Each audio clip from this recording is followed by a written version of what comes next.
following program is a production of HōʻIke Kauai Community Media. The HōʻIke Weekly has been made possible in part by the Rice Street Business Association, the Kauai Island Utility Cooperative, and Violi Properties.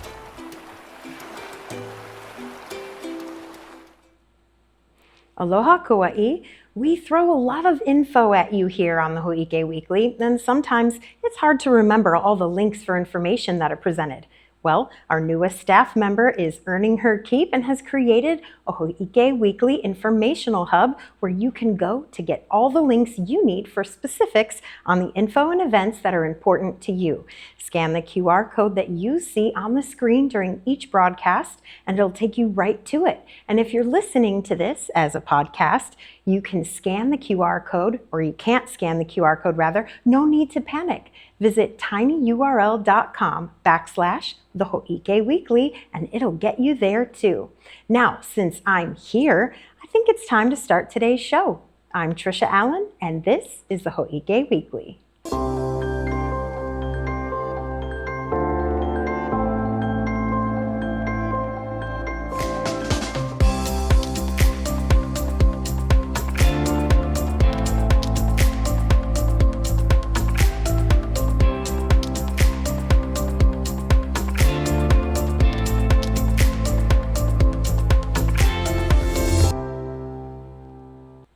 You already know what time it is, Kauai. It's Newsflash time.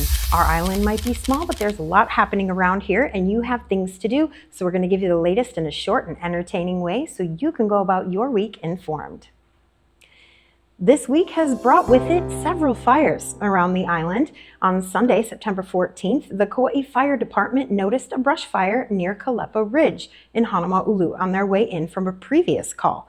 Once firefighters were on the scene, they found an area of about 100 feet by 50 feet of brush and trees on fire, as well as several spot fires spread over a wide area along the Kalepa Ridge dirt bike trail. Rescue 3 personnel used tank water to knock down the north flank of the fire, while Lihue and Kapaa firefighters shuttled water to take care of the rest of it. The area was cleared around 10 p.m. After some flare-ups in the area Monday morning around 6:15, the entire area was cleared again, and according to the county's news release, it sounds like Fire Chief Michael Gibson suspects these fires were intentional. Anyone with information about the incident is urged to contact Crime Stoppers Kauai, who is offering cash rewards for information that leads to an arrest. That number, 808-246-8300. Another fire on the east side this week happened Tuesday, September 17th. Kauai Fire Department was called to put out a fire on Ulu Street at the Kauai Marine and Mower Building around 9:50 at night. A retired firefighter who lives near the structure assisted the Kapaa, Kaloa, Lihue, and Kaikea fire stations in containing the blaze. Electricity service to the building was shut off for safety purposes, and the fire was extinguished, with the scene being cleared around 1:15 in the morning. A portion of Ulu Street was shut down until Wednesday afternoon to safeguard the public against parts of the building that were unstable. Damages to the building and its contents are estimated to be around $1.2 million, with no injuries reported. Fire personnel are currently still battling the latest brush fire on a ridge above Wainiha Powerhouse Road. As of this morning, the county is reporting that fire is about 60% contained. Originally reported around 8:35 p.m. on Wednesday, September 18th, officials estimate the size of the fire to be around 20 acres. And while officials have received reports of smoke entering homes in the area, there are no road closures or fire threats to any homes at this time. Every year, KIUC sponsors 4 high school juniors to take an all-expenses-paid trip to Washington, D.C. for a week of touring and learning about our government and history. This year, the 2024 Youth Tour delegates were Neva Lung from Kauai High, Eva Allen from Kapaa High School, Sage Chaney from Hawaii Technology Academy, and Kay Alvarez from Waimea High School. The tour left a lasting impression, inspiring personal growth and leadership through motivational talks and lasting friendships. More information about the trip, including each of the students' perspective, can be found in the fall issue of KIUC's Currents magazine or by visiting their website, KIUC.coop. The Girl Scouts of Kauai are blazing trails in regards to aviation. This week, United Airlines invited all the Girl Scout troops from Kauai for a fun and inspiring day at the Lihue Airport to celebrate Aviation Day. And our girls were the first in the state to participate in the program. They made the most of their inaugural visit while they were there too, by testing out the first class seats and making their way underneath the airplane to view the baggage hold and storage area. The girls even posted up in the cockpit for a bit to get the pilot's point of view before then making the final flight announcements for the last flight of the evening. Good job, girls. Way to keep those planes running on time. The County of Kauai Housing Agency is preparing to launch its Community Development Block Grant, or CDBG, program application process for projects in the year 2025. Now, if you have no idea what the CDBG program is, don't worry, I had to Google it. The Community Development Block Grant Program is a federal program that provides funding to local governments to help improve communities, especially in low-income areas. The money can be used for things like building affordable housing, improving infrastructure like roads and parks, and supporting local services such as job training programs. The goal is to enhance the quality of life and economic opportunities for residents. The housing agency will be holding some meetings, but in person and virtual, to discuss, number 1, the use of the funds, 2, to receive public input, and 3, to show how people can apply for the funding. Information on these meetings can be found on the county's website at kauai.gov/housing or by scanning that new QR code. Ever since COVID, telehealth has become a popular means of accessing healthcare for a lot of Kauai residents. And the Pacific Basin Telehealth Resource Center, or PBTRC for short, is a group that aims to keep that avenue as easy and convenient as possible. The PBTRC has a survey for individuals with disabilities, caregivers, and healthcare providers alike to fill out, and the responses collected will be used to not only educate and build awareness among healthcare partners, it'll also further research that'll make healthcare access for those with disabilities on the island of Kauai easier to get.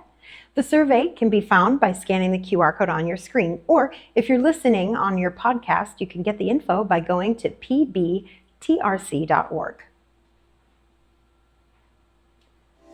The deadline for submitting real property tax exemptions is fast approaching.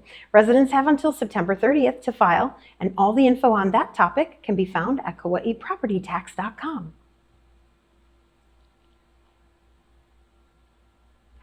The Lihue Refuse Transfer Station is closed for renovation. We all know this. The county's been making everybody aware of that for a while now, and letting the public know that other refuse transfer stations are available for services. It seems, though, that other locations are also having issues, and so the county has been releasing a status of the transfer stations available island-wide. As of this morning, the only place on island with all of their services available is the Kekaha landfill. The Hanalei transfer station has most of its services available, but is not accepting metals or white goods at this time. And only bag trash is being accepted at the Hanapepe and Kapaa transfer stations.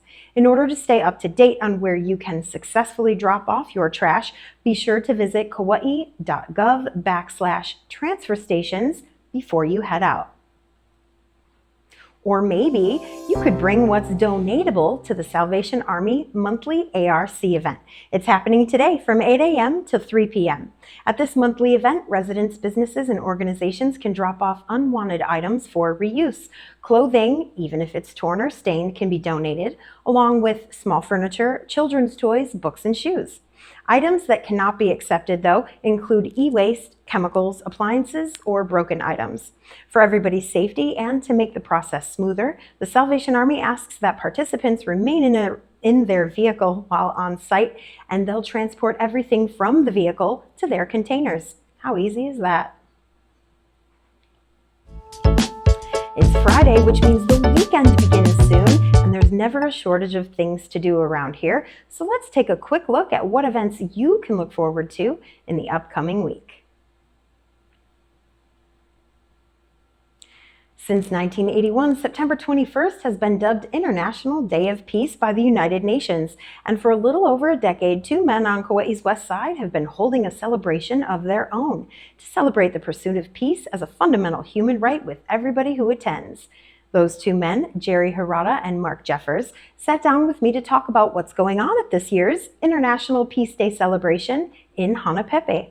Take a look.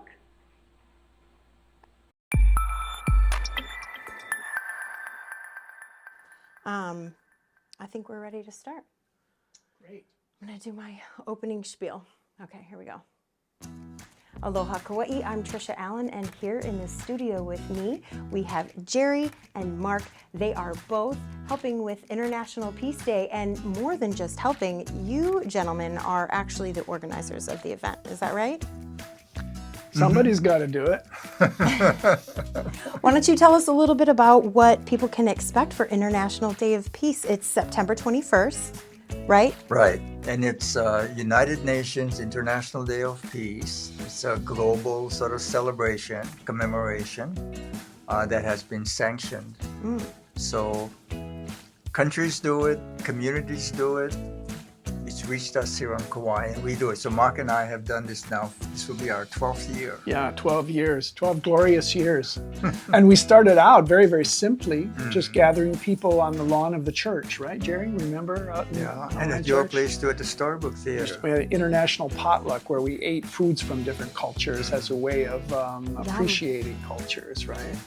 And then we started our walk that first year, I think. Right. One of the ways we made this event was because we wanted to honor the legacy of Senator Spark Matsunaga, longtime peace advocate, peace activist. He was born on a sugar plantation, McBride sugar plantation, Kukuila. Moved to Hanapepe with his family, so he went to Elele School, Kauai High School, University of Hawaii, graduated, served in the 100 Battalion and the 442. And then wounded twice in battle, came back, went to Harvard University Law School, returned to Kauai and worked in the state legislature, and served 27 years in Congress. Wow. So he did a few things. Yeah, he was the founder of the United States Institute of Peace. It's a beautiful facility in Washington, D.C. Jerry's visited it, yeah? Many times now, whenever I go to Washington, D.C., so check it out. So we're honoring Spark as our town hero, number one, because of his work for peace, but also we're honoring him so that we can tell his story. His story is very important for children. At our theater, we connect the Sparky's Garden that we've created, his beautiful statue of Spark in the garden, and then we connect that with the walk to the Soto Zen Temple, which has the most beautiful statue of Kenan. It's a world peace statue, specifically dedicated to world peace. There we go. Of course, Saturday, we're meeting in the garden at 3 p.m. to put people in costumes and give them banners and allow them to make signs of peace. And then at 4 o'clock, hopefully, we're going to open up the gates and we're going to walk. And we're hoping that it takes us about a half an hour to walk to the highway and walk along the highway and make noise and just really show the world that the color that we can make and the feelings that we have toward world peace. And then we arrive at the temple, and who's going to greet us there? The taiko drummers. And then we have a peace program starting at 5 o'clock. And we have a number of different people that will give their messages of peace, expressions of peace in music, song, dance, poetry, prose. That's how we express it, yeah. Okay. So what would you like people to walk away with if they come to this event? What would you like them to take with them after experiencing this? So I look at it this way. So we have to talk about peace, and then we're walking for peace. So when you walk for peace, there are thoughts that come into your minds. I want the war to stop. I mean, what are you thinking, And then how can you translate what you are thinking, those words that you're saying, I want peace. Well, what does it really mean? How does that translate into maybe action? So what can you do? What will you do for peace? Or what can you do? We know that Spark Matsunaga walked the talk, right? He did a lot of things.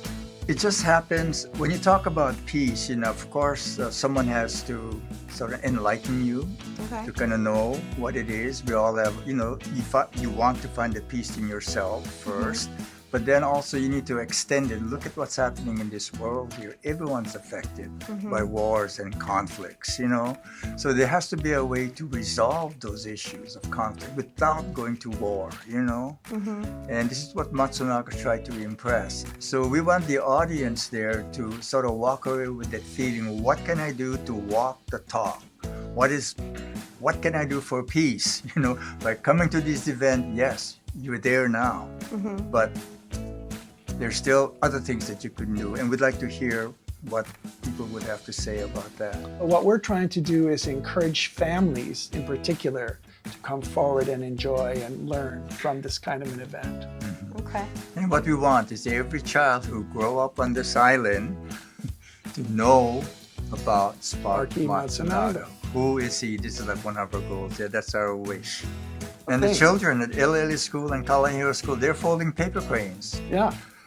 So they're becoming engaged and they're thinking about it, yeah? Is that all the What cranes? does this crane stand for, yeah? Yeah. Are those all the cranes that are at the temple right now? Right. Were those you all saw made those by pictures, the... yeah, I I think. did. Were those all made by the kids at LALA School? Yes. Not Wow. all, but we A have lot of different them. groups doing it. I fold a lot of cranes during Peace Day, probably over 1,000 myself. Wow. Wow. And there's other people that contribute to that effort in many different ways. Yeah, in fact, we have a need. The parade works the best if it's rhythmic, if there's a rhythm to it. And what we need is percussion people with a bell, people with a claves, people with a timbales. Rhythm. We need noisy people. What website can people go to for information? We're going to give them what we Yes. can, but where can we send them online? All of the information is posted on kawaiisotozen.org. It's our website. And we'll have posts on our storybook.org as well. Perfect. All right, then that's where we'll send them. Mr. Jerry Harada and Mr. Yes, Mark thank you. Jeffers, thank you so much for joining us in our auxiliary studio. We appreciate your time. See you on Saturday. Yes. Okay, that's great. Thank you. Thank you, thank you. All right. Another International Day of Celebration is also happening on Saturday. This one is International Coast Cleanup Day. In honor of this special day, the Surfrider organization of Kauai is hosting a beach cleanup, and participants must register to get the exact location. Information on that can be found at volunteer.surfrider.org. The Kauai Society of Artists Gallery at Kukui Grove Center has an exhibition happening all the way till October 25th that features local Kauai artists. Dozens of works will be on display, including paintings, mixed media, ceramic sculptures, and more. KSA Gallery is open from noon to 6 p.m. daily and from noon to 7 on Fridays. To get specifics, you can visit KauaiSocietyOfArtists.org or visit their Instagram page at Kauai Society of Artists. A week-long celebration of Hawaiian culture known as the Kauai Mokihana Festival kicks off this Sunday, September 22nd. Each day features a different event. Like on Sunday, there's a Hawaiian church service at the Kapaa First Hawaiian Church. On Monday, there's a concert happening at the Sheraton Kauai Coconut Beach Resort. Workshops happening on Tuesday through Thursday are also taking place there, and the week is capped off with a hula competition and craft fair at the Kauai War Memorial Convention Hall on Friday and Saturday. A complete list of events, times, and other info can be found at the Malie Foundation website, maliefoundation.org. The Hanalei Initiative, a North Shore nonprofit that serves the community and environmental needs of that area, is holding their third annual picnic in the park on Sunday, September 22nd, from noon until 6 p.m. This family-friendly event will include a picnic and, of course, a mobile skate park provided by Kauai Skate Ohana, climbing walls, face painting, kids activities, a kickball tournament, and music. Attendees can expect to learn about what Hanalei Initiative has in store this upcoming year, as well as what they've accomplished so far. Specifics on the event can be found on their Instagram page at _Hanalei_initiative. More computer literacy classes will be available at several Kauai libraries next week. That's because back in 2022, $975,000 in federal funding was secured to help build Hawaii's digital workforce. During the month of September, weekly classes are being held at the Kapaa, Hanapepe, and Waimea libraries. This next class coming up will teach online safety and security. Waimea Library is holding this class September 24th at 10:30 a.m. Kapaa Library will be holding their class September 26th at 10 a.m. and Hanapepe Library will also be holding their online safety and security class September 26th, but in the afternoon at 1 p.m. Participants must be registered for the class in order to ensure that there are enough Chromebooks available for everyone. Complete registration information and all other details can be found at mapunawai.com/HSPLS-Kauaʻi-schedule. Our background picture is of the beautiful Kalepa Ridge, obviously before the Brushfire, and it was submitted by our newest staff member, Liv Franco. She's on a roll with these pictures, but don't let her get all the glory. Submit some pictures of your own and let's give her a break. She's got a lot of stuff to do. She's got her hands full with all the new HōʻIke Weekly website and all of our social media pages. Here's how you can contribute. Go to our website, hoike.org, and scroll down to click Submit a Picture. Make sure the picture's in landscape and then tune in next week to see if it's featured on the show. All right, Kauaʻi, that's all the HōʻIke we have for you this week. I'm Trisha Allen, wishing you love and aloha.